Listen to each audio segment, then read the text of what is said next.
Hello friends, আজকে দেখো একটা নতুন বিচে চলে এসেছি ঘুরতে ঘুরতে। তো দেখো বিচটা কি সুন্দর, একদম নির্জন, একদম নিরিবিলি, আর লোকজন খুবই কম। খুব ভালো লাগছে, পেছনে সমুদ্র। আর এখানে একটা এরকম নৌকা রাখা আছে। লোকেশনটা এত সুন্দর, মানে বিকেলবেলা গিয়ে ঘোরার জন্য এত ভালো প্লেস এটা। এখানে ফার্স্ট টাইম গেলাম আমরা, আর এটা বাড়ির অনেকটা কাছাকাছি, তো জানতাম না, ফার্স্ট টাইম গেলাম, খুবই ভালো লাগলো।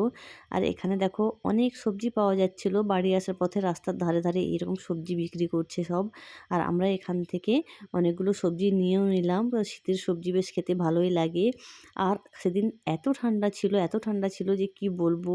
রাস্তাটা দেখো চারিদিকে কিভাবে কুয়াশা পুরো ঘিরে গেছে একদম। আর এই রাস্তাটা তো অবশ্যই তোমরা চেনো, এই রাস্তায় আমার অনেক ব্লগ বানানো আছে। কাঁথির আশেপাশে যারা থাকো তারা তো অবশ্যই চিনেই থাকবে।